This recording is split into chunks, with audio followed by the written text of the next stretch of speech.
happy Black History Month, happy International Networking Week. I think that we did this the same time. Obviously, last year it was International Networking Week during February. So we're so happy to be with all of you today. I am Claudia Thompson. I am your host for this monthly webinar that we have. And so if you all would not mind, just feel free, if questions come up, this is going to be a conversation with our panelists and who I'll introduce in just a moment. But if you have any questions that come up, please don't hesitate to put them in the Q&A. And we also encourage and welcome a healthy chat. So feel free to shout anything out as you see fit. But any specific questions, make sure that you put them in the Q&A. Okay. All right. So we have our two panelists today that I'm very excited about. So we have Managing Director of Charlotte, where our global headquarters are, Miss Corree Carelock, a dear colleague and friend of mine, and also a side hustler of Girl Scout cookies. So thank you so much, Corree. She's also a marketing professional. Thank you so much, Corree, for being with us today. Happy to have you. My gluten-free self cannot eat those cookies. I know they have gluten-free. Yes, I'm like, don't even toffee. They don't have dairy-free and gluten-free. Anyway, but shout out to the Girl Scouts. You can also make a donation. All right. And of course, and then we also have Mel Cook. Mel Cook, retired military. Thank you for your service, sir. Also an entrepreneur in the Cincinnati area. So we don't usually get too many folks from Cincinnati, though we do have someone who is on our diversity, equity, and inclusion panel, Brooke. So we're really happy to have you here, Mel. Really excited to learn more about you. Thank you both for being on here. So, we're going to just have, like I said, a really casual conversation, sometimes talking about being Black in this country and race can get heavy. But hopefully we are creating a safe space. And for those of you that are watching this recording afterwards, feel free to take notes of what's happening here today, right?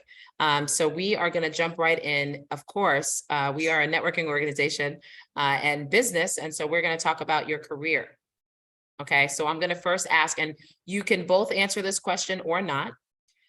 So do you think that gender or skin color has had more of an impact on your professional life or career? So I don't know which one wants to answer this. Which one, Mel? What are you thinking? I can go first. All right, go So ahead.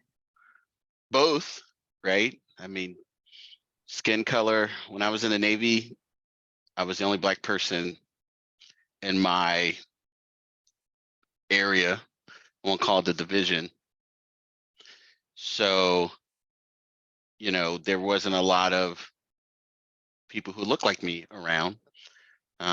Wasn't really a problem because most of my life was like that. I was always in, I guess they call it STEM now, right? Where there wasn't always a lot. And so I didn't let that stop me, right? I wanted to do what I wanted to do. And it was just weird seeing it when you grow up in the inner city and everyone looks like you. And then you switch gears and then no one looks like you, right?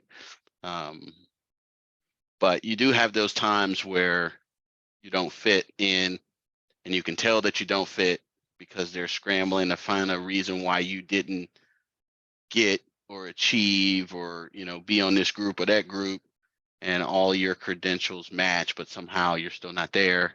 And the people are scrambling to come up with a valid reason. So you see it, I won't say that it's a showstopper, but it certainly has happened.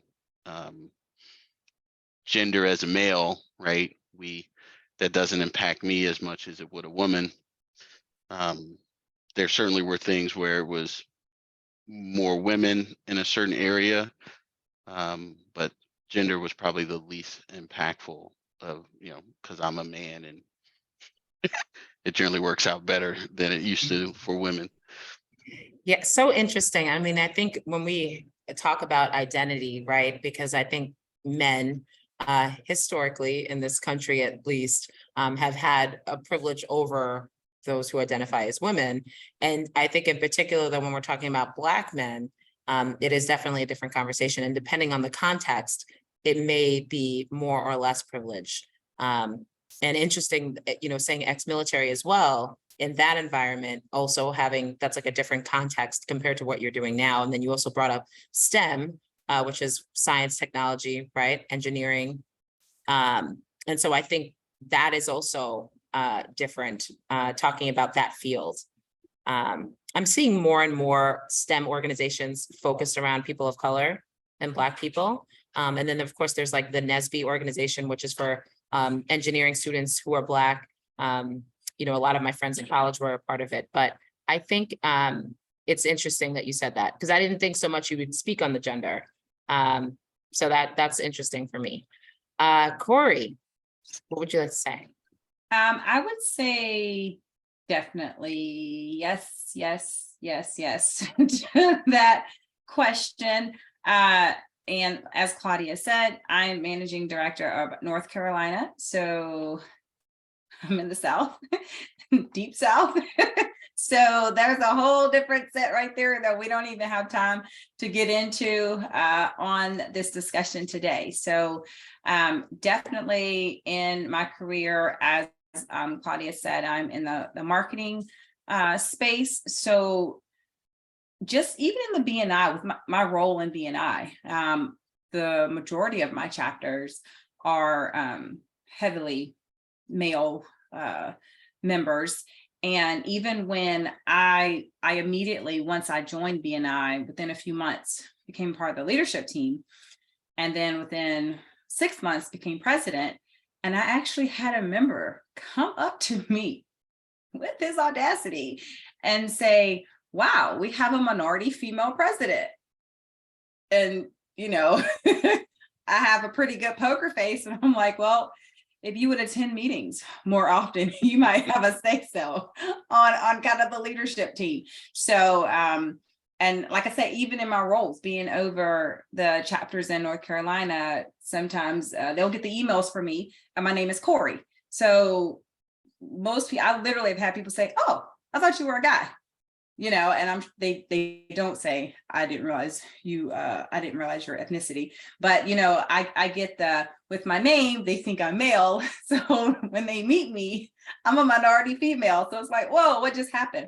I wasn't prepared for that. So I definitely think it has had an impact, but same thing Mel said. I mean, I've grown up kind of in that space. It's not, I'm not uncomfortable. I'm used to being in that space. I mean, even in my current profession, besides Claudia, and we have LeBrent, that's it, you know, so out of our whole team of managing directors. So it's just something I am used to, but it does have an impact. And honestly, it's great when Claudia came on board. I'm like, yay, hi, it's nice, you know, to have that camaraderie. Not that I don't have that camaraderie with my other coworkers as well, but I do feel like it has had an impact, and it is nice to see, like how you said, kind of even in the STEM space, that you're starting to see more minorities. And like in college, I was part of NABJ, National Association of Black Journalists. So that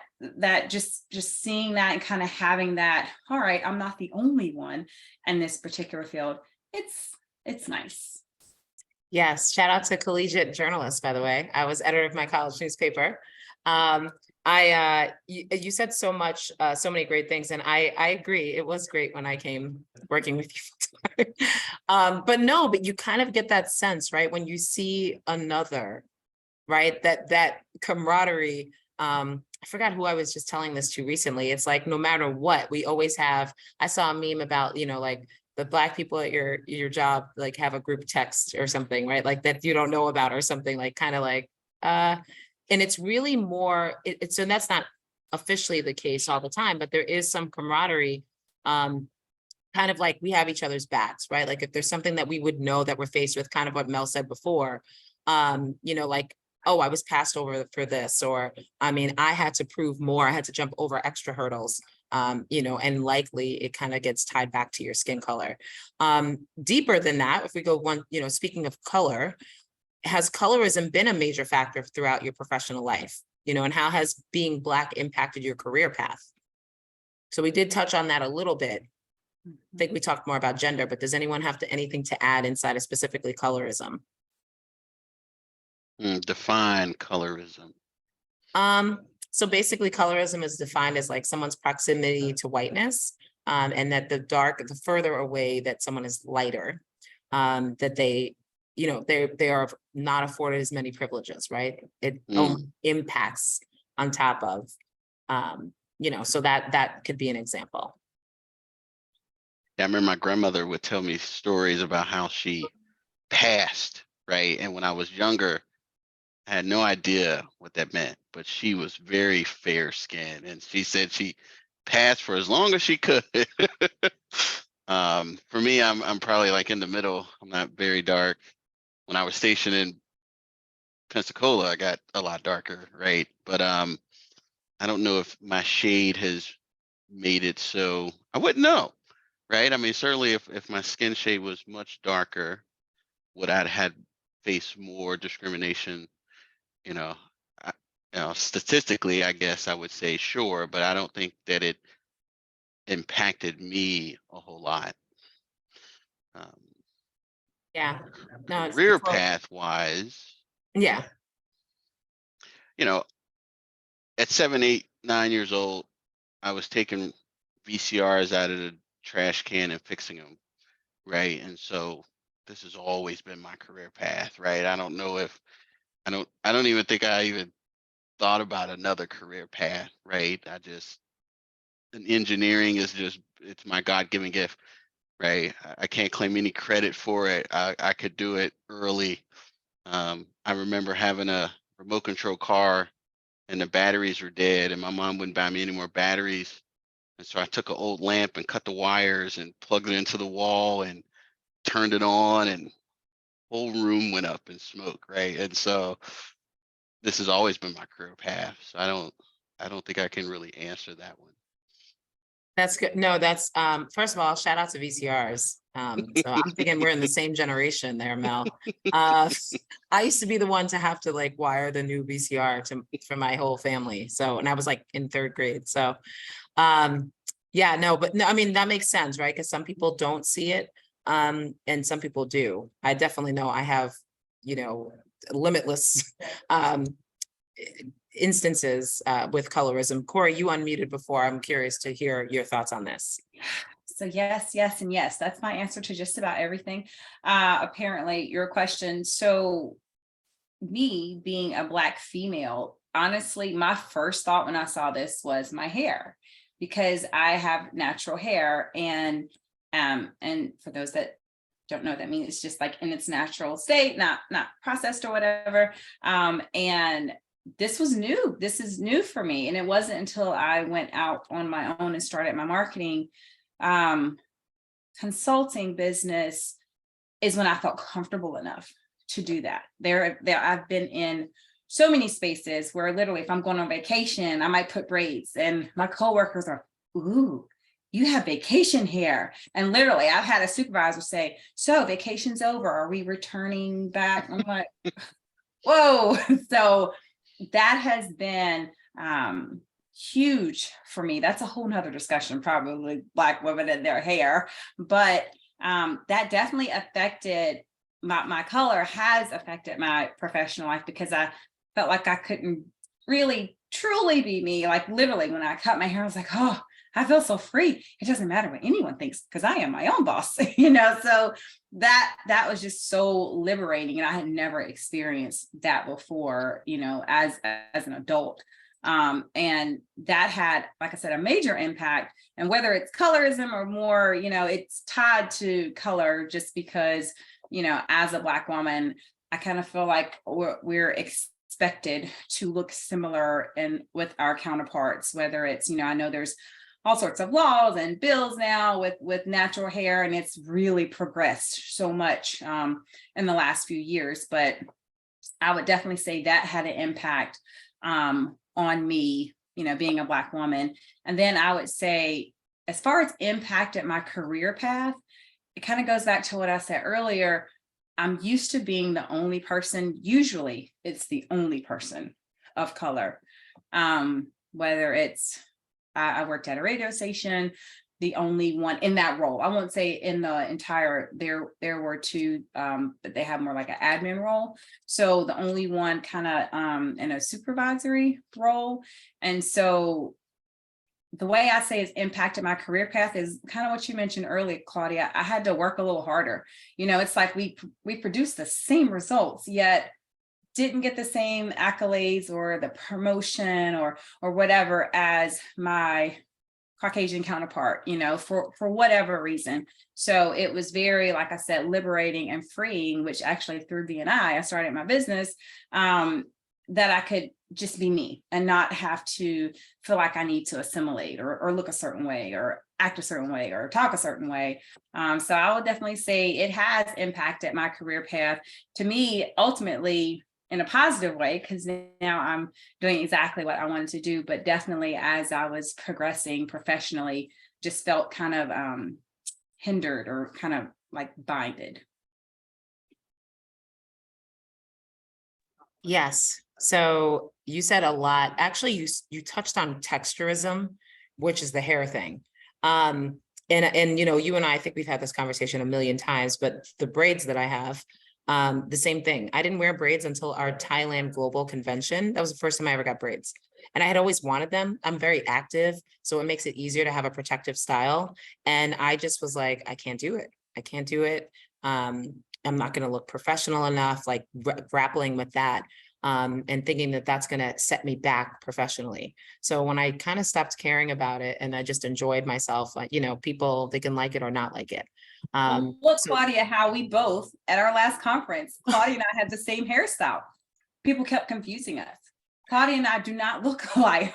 She's about 7 shades lighter than me. But it's hilarious. People will come up to me and say, "Oh, you did so great when you danced on stage." I'm like, "What are you talking about?" Yeah, it Take was Bollywood. I'm like, "I'm not Claudia."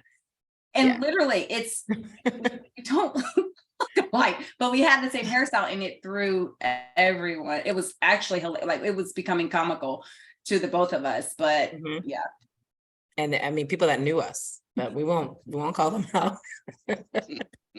Yeah, exactly. So, but I think it does impact career path. It does, you know, my mother always talks about the story of how she started her business. She was like, I have to get all these degrees. So she has 5 degrees, like elite degrees from the top schools. And they still were like, yeah, but just one more, do this one more thing. So she was like, I'm out of here. I'm just going to start my own business.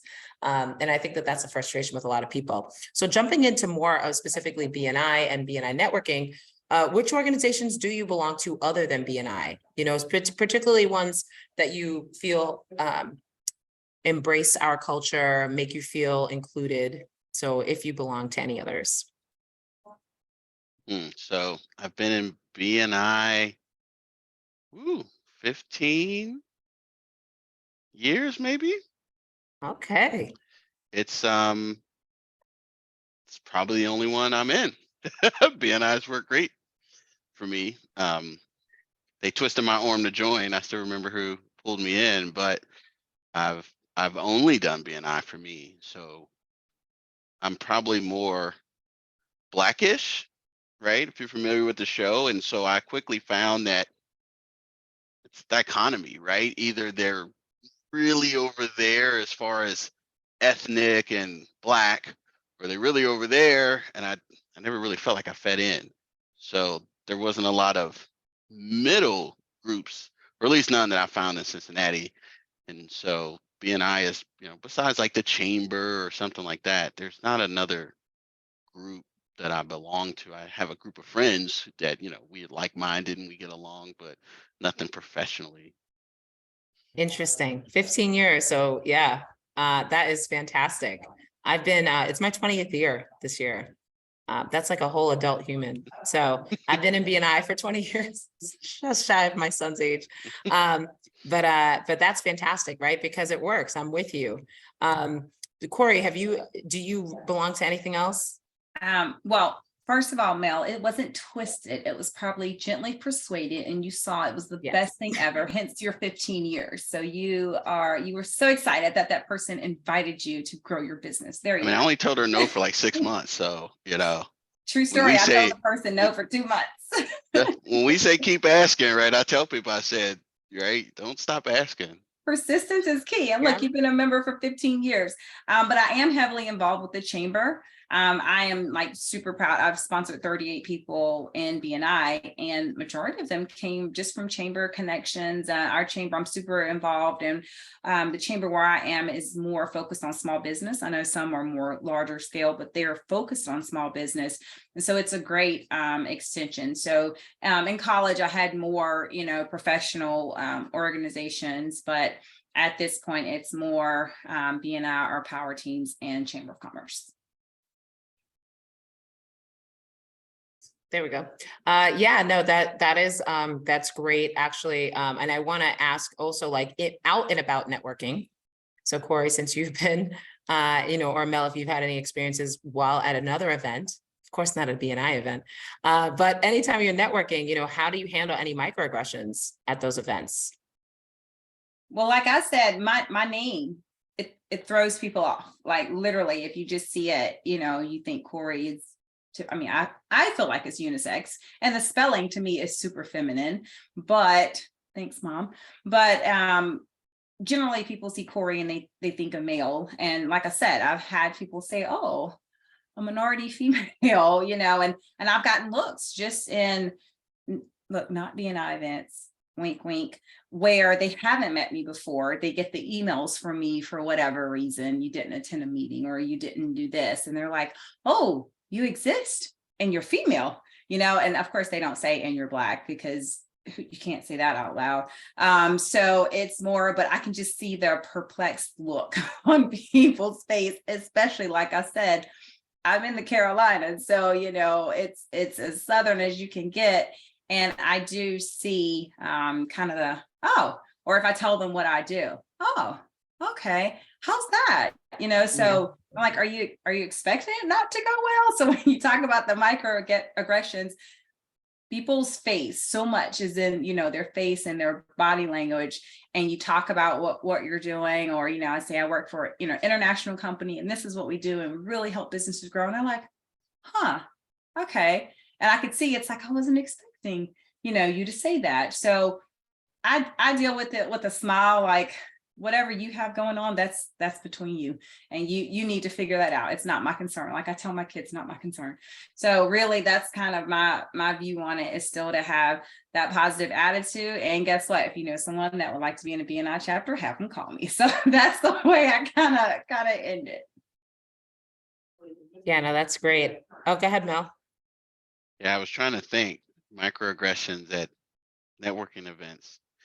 I don't think it's been any different than it is in real life, or at least not outside. You have the weird, someone shakes everybody's hand in a group and somehow they passed your hand, right? Oh, hello, hello, hello. And then they literally go to the guy next to you. But it isn't the first time, right? It won't be the last, right? How do you handle it? Keep it moving, right? You like Corree said, that's their issue, right? And so if you don't want to shake my hand, don't shake my hand, right? And you get the looks. I don't think it's ever rose to the level where I even remembered it, other than the handshaking one. But I know there was an incident in my business when I used to have a retail store. I'm Black and all my employees are white. And, a guy came in and I was working with him. He brought in his computer and, I was helping him, and he said, oh yeah, you're nice. I want to talk to the owner. I said, okay, let me go get him. And I go to the back and I grab random white employee. I said, he probably wants to talk to you. And later on, employee came back and said, why did you do that? I said, because to him, there was no way I could have been the owner, right? And he remembers coming in and seeing other people that look like him. And now I'm here. He wants you. He said, are you going to do it next time? I said, I will always do it, right? It does not bother me, just like it hasn't. If you let it, right, that's when you start to spiral out, right? It's been that way. It will continue to be that way. But that one, for some reason, that sticks in my head because it happened more than once with more than one person, right? Yeah. So that was a recurring theme there. As IT moved more remote and less face to face, it's something that you don't have to contend with as often. Mostly because now, our signatures in our email got our faces on it, social media. So people are less surprised than they used to be. And to me, it seems like they already have seen you, right? They already know who you are. And so they don't act as surprised once they meet you because now they've seen you already. Yeah. Yeah, no, again, that's the thing about the owner. My mother often talks about that. Her company has lots of employees, and so someone is always like, I want demand to speak to this person, or she had an issue in her office structurally, and someone came and she was like, hey, we need you to make sure. And he was like, okay, well, when your boss comes, I'll talk to them about the problem. Like literally the ceiling fell on top of one of her employees, like part of it. They were okay, but like it damaged equipment, everything. And they were like waiting to talk to someone else. It was so funny. My mom was like, okay, we'll wait, but I own this. And they were like, oh no. So I totally can relate to like, oh, the person in charge or the person who owns this. There's so many microaggressions. I think the one for myself is the one, I kind of like you, Corree, like when they're impressed with all these things that you do, how articulate I am. I speak so eloquently as if I'm supposed to sound like an idiot. They're like, wow, you sound so polished or professional. I'm like, I could still sound crazy with my friends, but when the time comes, I think that that's a lot of times, and people say that very comfortably. And some people actually think it's a compliment. Oh, you speak so well. It's not like I gave a presentation, it's just me having a conversation with them. And I think that then I think people feel comfortable kind of saying those things. So I definitely have experienced that out and about networking and also in a professional environment. So, again, how do you think we can attract more Black prospective members to BNI, right? This is something that we asked last year. We're still asking the question because we're not there yet. But, how do you think that we can attract more members to BNI and then provide a space of inclusiveness for existing ones? Mel, I'll ask you first, and I definitely know Corree has responses to this. Yeah, a few years ago, I was at a BNI something, some awards, and I'm in the room, and it's a big room, and I don't want to exaggerate. I want to say 300 people here, right? And I'm looking around, and there's not a single person that's Black other than me, right? And I go up to Brennan and I said, there's nobody here that looks like me. And I'm not sure what I expected him to say, but he said, Mel, you're right. Let's change that. He said, let's start meeting. And so we started meeting I want to say not every month, not every quarter, but essentially we started meeting and the question was asked, right? How do we improve that? Now we didn't get anywhere. It's like a question with no answer. But I was impressed that he was immediately, let's fix that, right? And so the Black business owners that I know, and I hate to say it, but most of them are not BNI quality. Um, I don't know another way to say it. Like I would use them and I know them, right? And so, but the other ones who are BNI quality seem to be more put off by the fact that they show up and it's just them, right? And so it's almost like the chicken or the egg. It's like I feel like if there were some in, more would join because it seemed like the only reason they don't is they're like, well, there's nobody who look like me. And I'm like, but everybody's money is green. Like, why does that bother you? That doesn't stop you from doing business in any other arena. Why does that stop you from doing this type of business? But it's almost like reverse racism, right? They don't want to be in a room where they are alone and they're choosing to be versus we have to be, so we are. But I honestly don't have an answer because none of the people who have told me that haven't given me a good answer. Interesting. Corree, anything to add here? So yeah, this has been kind of because I am in the role I am, and when I visit chapters, the members of color are like, "Oh, it's so nice to meet you," and that's all they have to say. We don't have to say anything else. And I understand that they're saying it's so great to see someone that looks, like me. And I've had members say, how can we make B&I more diverse? And of course, I tell them about that we're putting forth efforts. I have to give kudos, gosh, to headquarters. Our global support team in the last 2 years I've been on staff is so diverse. It is so awesome to walk into headquarters. It's like, yay, this is like a representation of society. And I think that's like the first step in B&I. And then as we attract more people, like I've had conversations with chapters. Some of my coaches have said, God, that chapter is so great, but they're all white. And these are white coaches.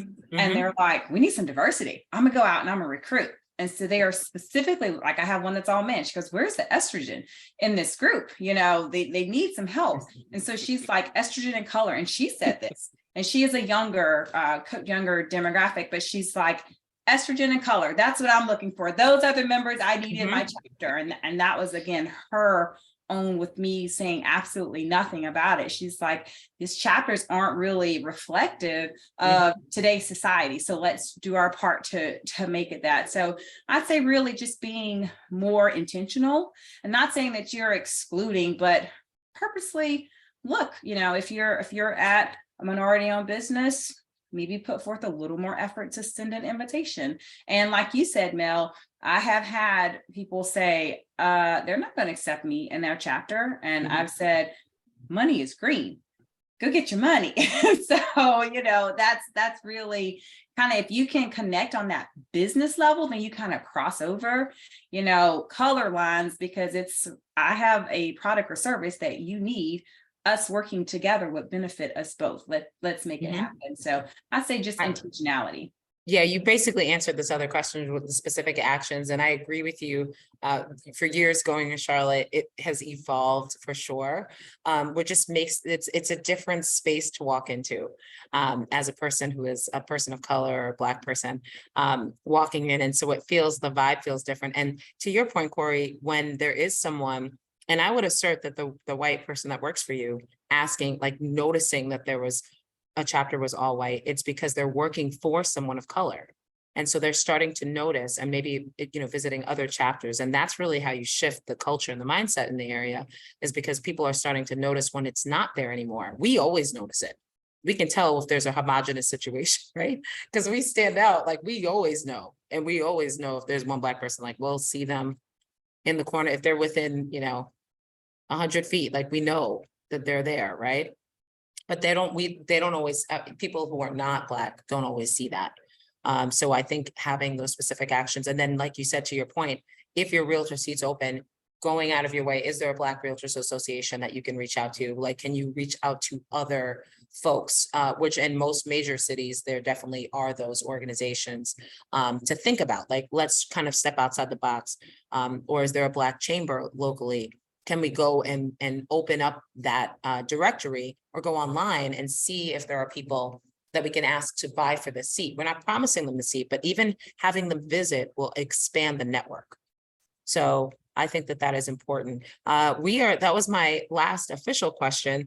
If anyone has any questions who are here, again, put them in the Q&A. So I'll give that a moment. But I really want to say, like, we've done this now. This is our second year doing this specific talk. And I think it is really important. Are there any other maybe resources that you can think of that you'd want to share, or anything that you think, anything else that you want to say specifically about being Black inside this organization and networking overall? For me, BNI corporate, kudos. I never felt like they didn't want me. My chapter has been in there for a long time, so I've also never felt like I didn't belong. But at this point, I'm probably one of the longest serving people. So when a visitor come in, I'm already there. But you don't always have that like Corey said at the top, and you can tell that at the top it matters. So to me, it's only a matter of time before it trickles down, but that doesn't mean we should stop putting the pressure behind it for it to happen, because a lot of Black businesses would benefit from it. I mean, I started my business in the closet of a duplex, grew it to 7 figures and sold it. And that was all BNI.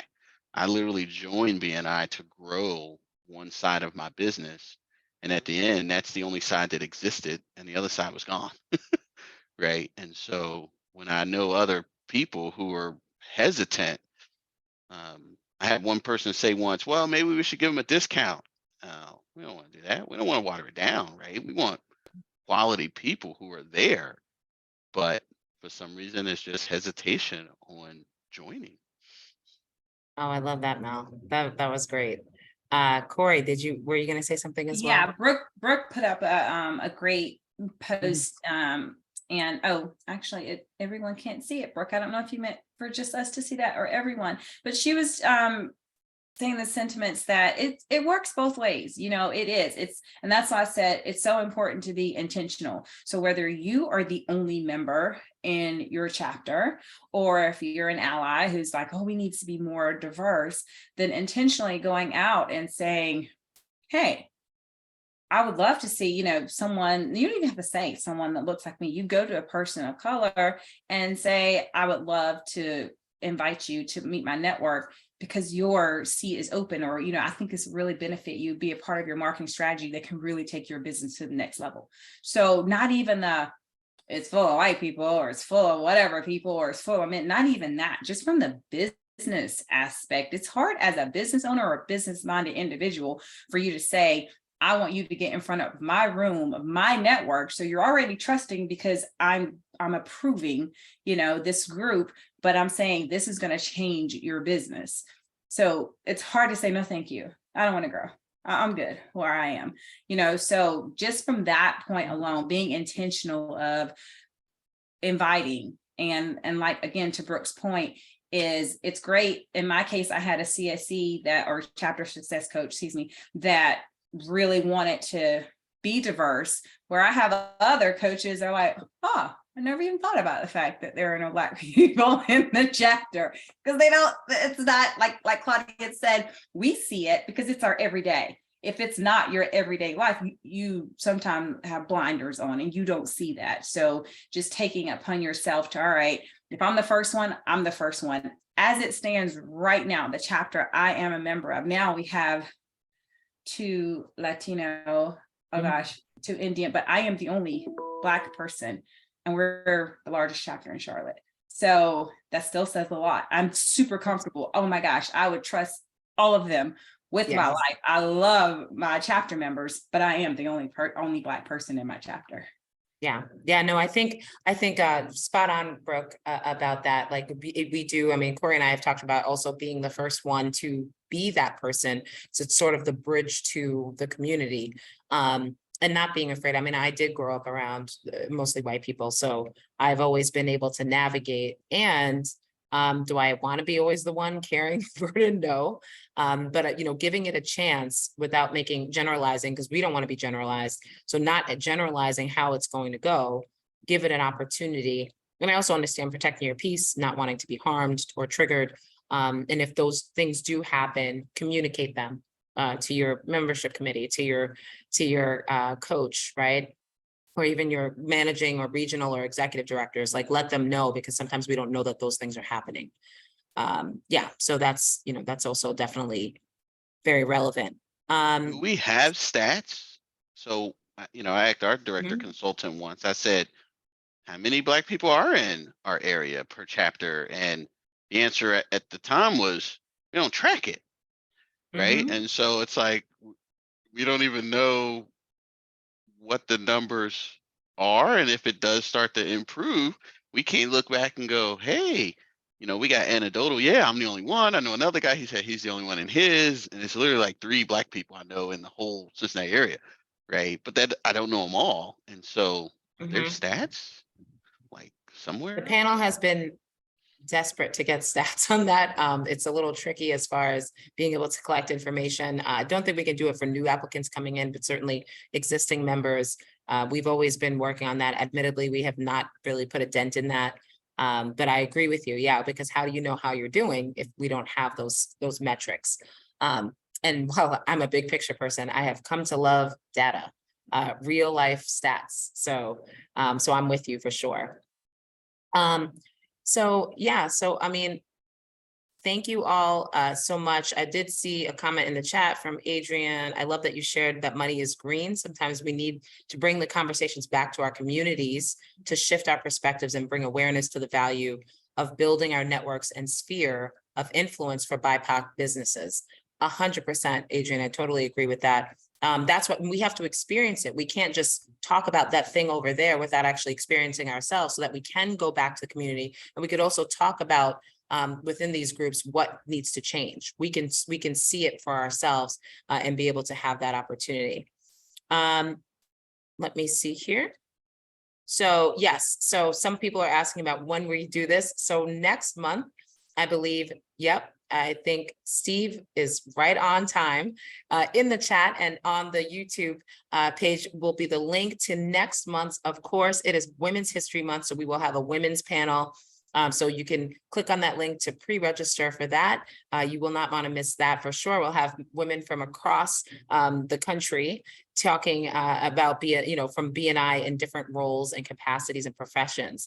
So we'll have that as well. We have some other upcoming talks that are really, really great. So you'll want to see on your regional events calendar for those. These are every second Wednesday of the month. So the next one is March 8th, 3 p.m. Eastern. So that's the time that you can look for these, but you can definitely jump on and register and share these with your chapters as well. Share them with your communities. This is really valuable. If you're interested in being a part of one of these panels, feel free to reach out. We're going to talk about equitable housing and real estate coming up. Of course, we're going to have a Pride Month one, mental health awareness, lots of different things that we're going to be talking about coming up. So definitely make sure that you jump on and join us. So again, thank you everyone for joining us. If you are here as a BNI member, you get one CEU. So make sure that you register that. Thank you all so much. Thank you, Corree. Thank you, Mel, for your time. We really appreciate it.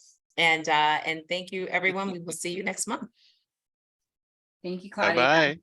Thank you.